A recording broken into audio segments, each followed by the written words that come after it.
ಅಲ್ಲ, ನಾನು ಹಿಂದಿನೂ ಹಲವಾರು ಬಾರಿ ಹೇಳಿದ್ದೀನಿ, ಎಲ್ಲರೂ ನಾವು ಮುಖ್ಯಮಂತ್ರಿ ಕೂಡ ಬೆಂಬಲ ಇದ್ದೇವೆ, ಅವ್ರ ಜೊತೆ ಇದ್ದೇವೆ ಅಂತ ಹೇಳ್ತಾ ಇದ್ದರು. ಅದು ನಾಟಕೀಯ.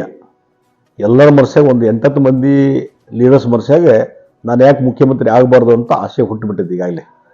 ಮತ್ತು ಬಹುಶಃ ಇಂಟರ್ನಲಿ ಅವ್ರು ಅನಿಸ್ಬಿಟ್ಟಿದೆ, ಗವರ್ನರ್ ಇನ್ನೊಂದು ಈಗ ಸ್ಯಾಂಕ್ಷನ್ ಕೊಟ್ಟಿದ್ದಾರೆ ಪ್ರಾಸಿಕ್ಯೂಷನ್ಗೆ, ಮತ್ತು ಹೈಕೋರ್ಟ್ನಲ್ಲಿ ಬಹುಶಃ ಅದು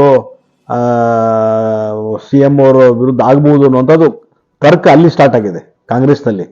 ಅದಕ್ಕಾಗಿ ಒಂದ್ಸಲ ಅವರು ಹೈಕೋರ್ಟ್ನವರು ಅದನ್ನ ಅಫೆಲ್ಡ್ ಮಾಡಿದರೆ, ಗವರ್ನರ್ಸನ್ನ ಏನು ಆರ್ಡರ್ ಮಾಡಿದ್ದಾರೆ ಅಫೆಲ್ಡ್ ಮಾಡಿದರೆ ಆಟೋಮೆಟಿಕ್ಕು ಕಾಂಗ್ರೆಸ್ ಹೈಕಮಾಂಡ್ ಅವ್ರ ರಾಜೀನಾಮೆ ಕೇಳ್ತದೆ.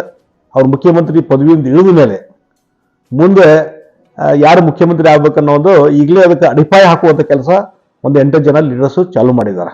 ಹೀಗಾಗಿ ಆ ಇಂಟರ್ನಲ್ ಗೊಂದಲ ಭಾಳ ದೊಡ್ಡ ಪ್ರಮಾಣದಲ್ಲಿದೆ. ಇದು ಮೊದಲಿಂದು ಸಿದ್ದರಾಮಯ್ಯನವರು ಯಾವಾಗ ಮುಖ್ಯಮಂತ್ರಿ ಪ್ರಮಾಣ ವಚನ ತೊಗೊಂಡ್ರು, ಅವತ್ತು DCM ಆಗಿ ಯಾರು DK ಶಿವಕುಮಾರ್ ತೊಗೊಂಡ್ರು, ಅವತ್ತಿನಿಂದ ಸ್ಟಾರ್ಟ್ ಆಗಿದೆ ಇದು.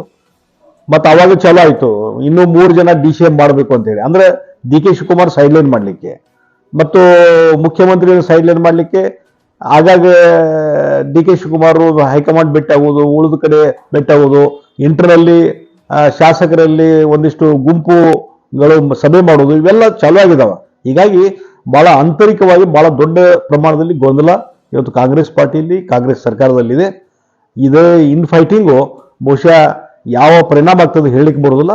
ಅದು ದುಷ್ಪರಿಣಾಮ ಆಗ್ಬೋದು, ಅದು ಎಕ್ಸ್ಪ್ಲೈಟು ಆಗ್ಬೋದು.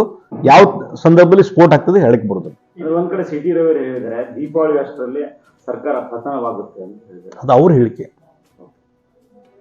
ಕನ್ನಡಿಗರ ಮೆಚ್ಚಿನ ನಿಮ್ಮ ಪಬ್ಲಿಕ್ ನ್ಯೂಸ್ ಪವರ್ ಕನ್ನಡ. ನಮ್ಮ ಚಾನೆಲ್ ಫಾಲೋ ಮಾಡಿ, ಸಬ್ಸ್ಕ್ರೈಬ್ ಮಾಡಿ, ನೋಟಿಫಿಕೇಶನ್ ಆನ್ ಮಾಡಿ.